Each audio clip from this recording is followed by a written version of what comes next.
Alright, what's going on, guys? Trev back again, here to bring you another video. This one's going to be doing my first review for a brand new series on the CW. This is another DC show. This one is called DC Legends of Tomorrow. This is going to be my first review for it for the pilot episode, Season 1, Episode 1.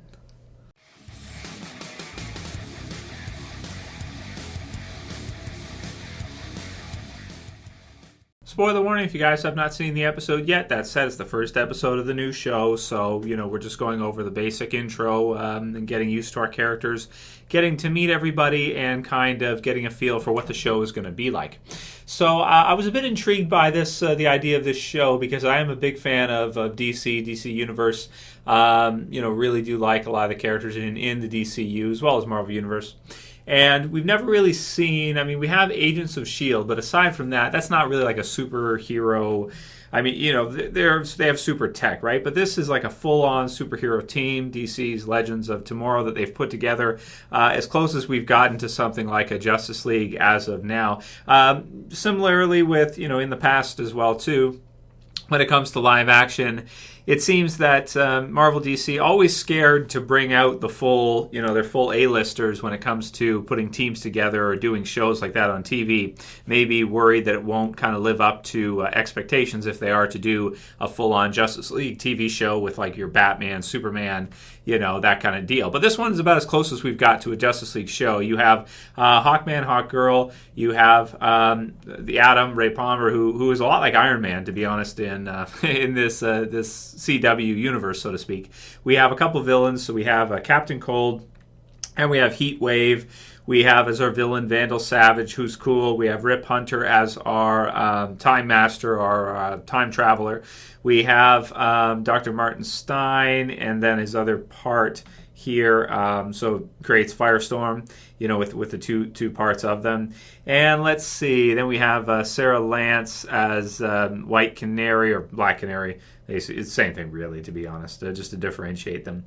And yeah, so that's basically it in terms of the team. So, like I said, you have a lot of your B to C characters in terms of your DC universe. It's kind of cool to see Brandon Routh in there, of course, because he played Superman in the Superman Returns movie, which is a big flop. But it's still kind of cool because he looks exactly like Superman, the way I would think of Superman looking in real life anyway. We do get kind of a special appearance in this one from Stephen Amell as Arrow, of course, Green Arrow.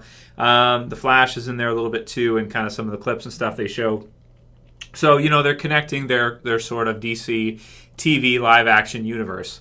So, that said, the synopsis for the episode reads, focuses on time-traveling rogue Rip Hunter, who has to recruit a rag team of heroes and villains to help prevent an apocalypse that could impact not only Earth, but all of time at the hands of Vandal Savage, who is a really cool villain. Basically, his deal, if you're not familiar with him from DC, he's invincible. He doesn't die. He just keeps going on and on and on and on forever. His life never ends.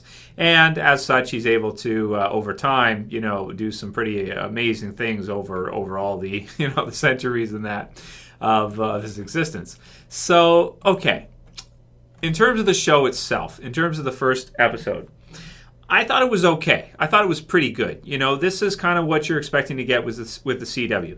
They do a lot of episodes. 16 episodes, it looks like, for the first season of this show. They're also doing, Arrow, of course. They've been going for a really long time. They've had Flash that's going too. So they're mass producing a lot of episodes. So it seems to me like they're kind of putting everything together.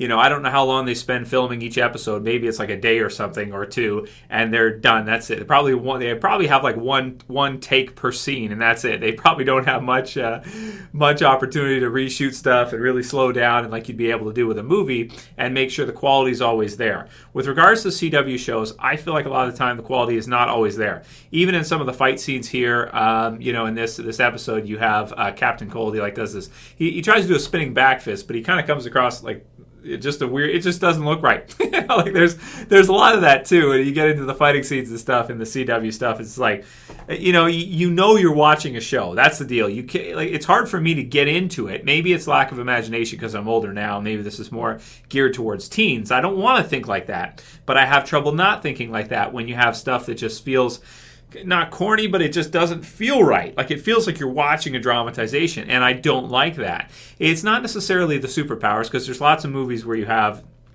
Man of Steel or any of the Marvel stuff or Dark Knight trilogy, where it all fits and it feels good and the lines are delivered well and nobody feels like they're overacting all the time and trying to, I'm evil, can you tell that I'm evil? The actor, okay, he's in Prison Break, of course. He plays Captain Cold, Wentworth Miller.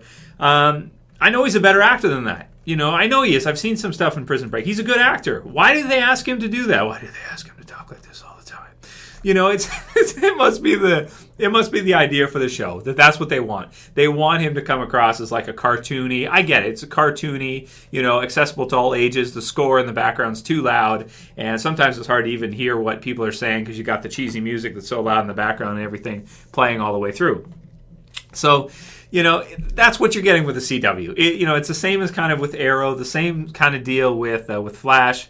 I guess it's just the way they design it to where they're just trying to, get stuff done as fast as they can and go on to the next episode.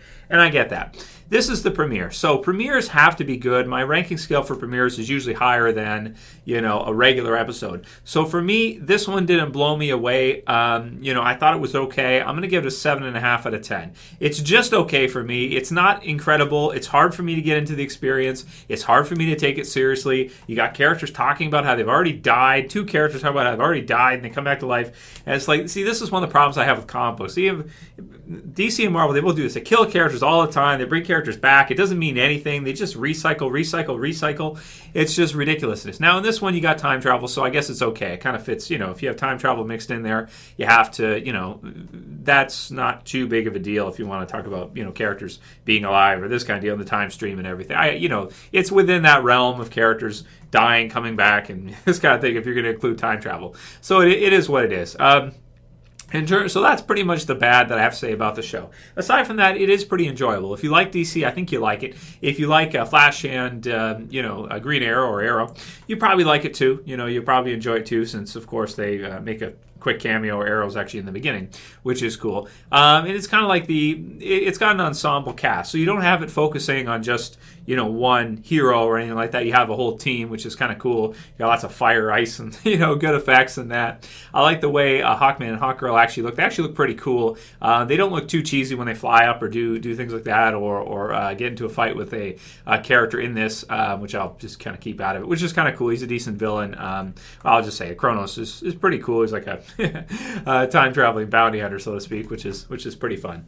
So I wasn't blown away by this premiere. I thought it was enjoyable, decent enough, something to watch week to week. Definitely not something that will go down as one of the best series ever or anything like that. That's not what you're going to get with the CW. But we can't put it on the same kind of scale, I think, as like a movie, like a DC movie or Marvel movie. Or as some of your premiere shows that put a lot more effort into, delivering that kind of more realistic or world where you can really get into, and you don't always feel like you're watching, a show, which is always been my problem with the CW stuff, is that it always feels always feels fake to me. It always feels like a drama, like a play. It never quite feels right. It never quite fits right. And I think it's because how much they put into it and how much time they have to actually do it. And also the direction that they want to go with it. They choose to put the score really high and make it kind of, feel that way so that they don't lose anybody's attention. They choose to, do all this kind of stuff and have the acting be a little over the top more than it should be, overacting a little too much. So there it is. It is what it is. It's a decent premiere. Not horrible or anything. It's also not amazing for me either. It does seem like it could be some fun. The graphics are good. It looks good all around, and I like the concept for an idea for DC fans for a long-running series. So that's pretty much all I got to say for it. Thought it was decent. Didn't hate it. Didn't love it. But I thought it was, another okay CW show. Just okay. Not incredible. Not horrible. So let me know what you guys thought. If you loved it, write your comments below. If you hated it, write your comments below. If you thought it was okay like me, write your comments below. And if you like this review, you can go ahead and thumb it up below. You can share, favorite, and subscribe at the bottom left if you want to. I probably won't be reviewing every episode of the show, but I wanted to definitely do the premiere and just try it. Give it a try. See what I thought. And it's decent, but not something that I'm going to, set a schedule for and watch every single week and review every single week.